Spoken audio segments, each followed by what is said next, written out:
कोलसे पाटिल से इसको सबब कर लूं, क्योंकि एक इशू और है, दर्शकों को बता दूंगा, जिस जो हम नीलू जी के साथ उस पर बात करेंगे। जज साहब, मुझे ये बता दीजिए कि मैं इस बात को इसलिए कह रहा हूं कि एक एक एक मैं अभी भी मुझे ये लगता है कि चलिए जो कोर्ट ने किया किया, अब कोर्ट में क्या ये इस तरह की पिटीशन को आगे बढ़ाया जा सकता है कि साहब ये तो आ गया है, आप इनका आपने रुकवा भी दिया, ठीक है, वीडियो भी डाउनलोड हो गया, लेकिन जांच तो कर दीजिए जो शाह मीरा सिंह के उसमें आ रहे हैं। क्या कोर्ट में ये बात प्लीड की जा सकती है? अब उसको मुझे उसकी तकनीकी पक्ष नहीं मालूम है, लेकिन क्या अब ये कहा जा सकता है जिस तरह से पूना में राहुल गांधी की पिटीशन में सावरकर वाली में कहा गया कि हाँ बिल्कुल जांच कर लीजिए कि सावरकर ने माफी मांगी थी कि नहीं मांगी थी, उसी तरह से क्या इस समय ये प्लीड किया जा सकता है कि जग्गी वासुदेव के ये जो ईमेल्स हैं ये सही है कि नहीं है, इसकी जांच हो जाए, और अगर सही है तो फिर उनके ऊपर कार्रवाई हो, पॉक्सो तब तो डायरेक्ट लगेगा। तब ये संभव है कि नहीं? कोलसे पाटिल साहब, जरा मैं आपसे पूछ लूं पहले। कोलसे पाटिल साहब, बिल्कुल बिल्कुल संभव है, उनका ओरिजिनल ज्यूरिडिक्शन है। देखो, मैं तो वकालत छोड़ के 40 साल हो गए, लेकिन मैं जब भी इसी मामले में कोर्ट में जाता था तो I used to quote Lord डेनिंग।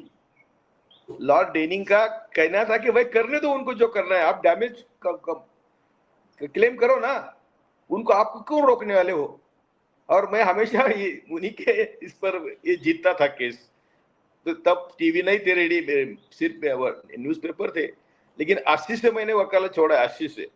तो ये आप जो सब पैनलिस्ट यहाँ आए, मुझे बहुत सुन के अच्छा हुआ, मेरे ज्ञान में भी बहुत मुझे फायदा हुआ। मैं सबका मैं सारी इसकी भी डेयरिंग की भी बात है ना। आज आप जो डेयरिंग कर रहे हैं, हम लोग जो पीछे हटेंगे तो कौन आपको भी कौन सपोर्ट करेगा। तो हम सब लोग आपके साथ हैं। और वो मुझे मीरा सिंह का अब तक परिचय नहीं हुआ, मुझे बहुत बुरा लगा। उन्होंने गोदरा भी किया है, उन्होंने तो गुजरात फाइल करनी चाहिए थी, जो राणा आयुब की किताब है गुजरात फाइल्स, उसके ऊपर भी करने चाहिए थे स्टिंग ऑपरेशन, उसने किया है। तो बहुत कुछ कर सकते हैं मीरा सिंह अभी भी। और दूसरी बात, कोर्ट की गलती है ये कहने में कोई कंटेम नहीं है, ये गलती है। और यदि कोर्ट ने ये वीडियो देखा है और तो भी कोर्ट ने ऑर्डर पास करी है, तो जो अग्रवाल जी ने कहा वो उनका माइंड ही जज का नहीं है। ये बड़ी बुरी बात है।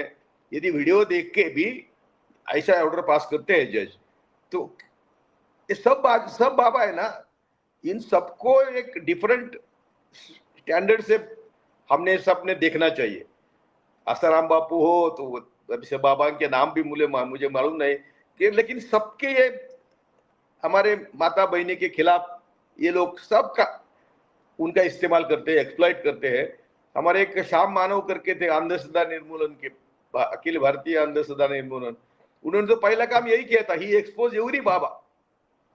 बहुत 40 साल की बात होगी, 30 साल की पुरानी बात होगी। तो ये एक भी बाबा ऐसा नहीं है कि जिसका कोई आदर्श ले सके। तो जग्गी का तो अब ये सब सामने आया है, और ये जब जिन्हें लाया उनका भी अभिनंदन करना चाहिए। आप जो कर रहे हैं वो अच्छा कर रहे हैं। ये जो लगता है कि ऑर्डर ठीक नहीं है, और जो अग्रवाल जी ने कहा कि भाई वीडियो देख के भी यदि आशा ऑर्डर होती है तो उनसे हम न्याय की क्या उम्मीद करेंगे। तीसरी बात, एविडेंस लेने में वो सक्षम है, you should have recorded some evidence and then passed order. ये ऐसा नहीं है। और ऐसे जब सेंसिटिव मैटर में एक्सपर्टी ऑर्डर करना, ये तो बिल्कुल गलत है कि भाई तुम्हारा क्या कहना है बोलो।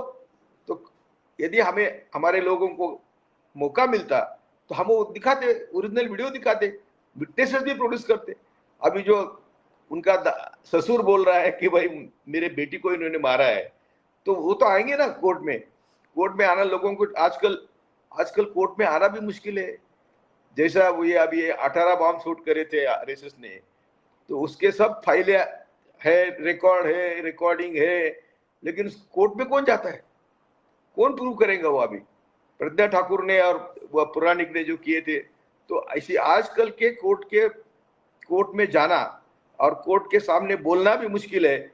या भी उसने पंड्या का किया, ये पंड्या जस्टिस सावंत के सामने आए थे रिकॉर्ड एविडेंस देने के लिए। तो जस्टिस सावंत ने बोला था उनको, आपको डर नहीं लगता, रात को 3 बजे आए, डर नहीं लगता क्या? तो बोले डर लगता है, लेकिन मेरा conscious did not permit me to sit at home. तो बहुत बड़ी बात थी, मार दिया।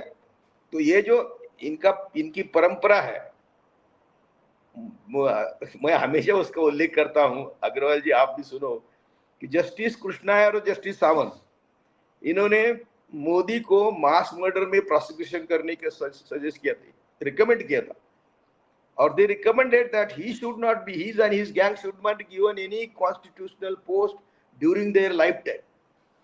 ये रिकमेंडेशन था, लेकिन ये कांग्रेस वालों ने कुछ किया नहीं और एक्शन नहीं लिया, तो आज सब देश भुगत रहा है। तो ये जो देश के आज बाबाओं के हाथ में दो ही है रूल करने वाले, सब बाबा और पूंजीपति। कौन रूल करता है आज देश को? तो ये सब आसाराम के पैर जाके गिरे थे, ये सब जग्गी को मिलते हैं, सभी मिलते हैं। तो हम सबको इसके ऊपर, मैं तो हमेशा बोलता हूं कि हम मरने को भी तैयार होना चाहिए हमने, और इनको एक्सपोज करना चाहिए, नहीं तो क्या प्रोटेक्शन है हमारे माता भगिनी को? प्रोटेक्शन ही नहीं। तो ये इसलिए ये तो सब गलत है, और बाबा कोई ऐसा स्पेशल आदमी नहीं है कि जिसके लिए कोर्ट स्पेशल ऑर्डर करे। He is an ordinary criminal. उसके लिए कोर्ट का रवैया तो ज्यादा स्ट्रिक्ट होना चाहिए कि बाबा तू बाबा क्या काम कर रहा है और तू ये धंधे करता है। तो ये सरासर गलत ऑर्डर है, और हम आपके साथ खड़े रहेंगे, डरने की जरूरत नहीं। चलो देखेंगे। कोलसे पाटिल, आपके पास आ जाऊं मैं एक बहुत संक्षेप में। देखिए, मुझे एक चीज ऐसा लगता है जज साहब की, बहुत से लोग ये कहते हैं मैं तो रोज सुबह फिर जो उठाऊं और फिर मैं मुकदमा ही लड़ने लगूं। मैं शिलेंद्र साहब, भाई साहब, हम लोग का काम दूसरा है। मुझे ऐसा लगता है कि हमारा काम मुकदमा लड़ना नहीं है, वो मुकदमा लड़ना मुकदमे लड़ने वाले का काम है। बहुत से लोग यहाँ गाली देते हैं, बहुत से लोग तो वो करते हैं, कितने मुकदमे लड़ेंगे? जब मैं पत्रकारिता कर रहा था तो वो मुकदमे लोग करते थे, वो एक part and parcel of the game है। लेकिन मुझे लगता है कि शायद हम लोग हर मुकदमे के अगर पीछे लग जाएंगे तो हम शायद बहुत से काम नहीं कर पाएंगे। ये चैनल चलाने के लिए भी टाइम लगता है। मैं कोलसे पाटिल साहब, क्या हम ही लोग इसमें लगे कि अब हम सारे काम छोड़ के हम एक मुकदमा लड़े, या as a citizen of this country, मैं बार बार इस बात को कह रहा हूं कि आप भी किसी के बाबा और नाना हो कोलसे पाटिल साहब, आपकी भी नतनी और पौत्री है, उनका मुंह देख के आपको क्या लगता है कि आप जस्टिस नहीं हो, आप वकील नहीं हो, आप पिता और वो तो हो, हम लोग को करना चाहिए? आनंद जी, आपका जो सुबह मैसेज आया तब से मैं बार एसोसिएशन को फोन कर रहा हूं कि यार ये सब्जेक्ट आप उठाओ। अच्छे अच्छे वकीलों से मैंने बात करी, वो मान गए, लेकिन ये काम हम सबका है और ज्यादा बार एसोसिएशन का है। यदि बार एसोसिएशन वहां के वहां होती है, लड़ने को समय मिलता है, कुछ उनको स्पेशल नहीं करना है, तो हम कोशिश करेंगे। और जो अभी हमारी शेरनी दहाड़ी, तो सब माँ के लिए वो लड़ रही है। मैंने अरुण जी को बहुत बार सुना, अरुण जी आपने वो वोटर लिस्ट ये थे, आप दोनों का डायलॉग मैं हमेशा सुनता हूँ, तो मुझे बहुत अच्छा लगता है। आपने कहा कि हम इसलिए काम कर रहे हैं कि समाज को समझे।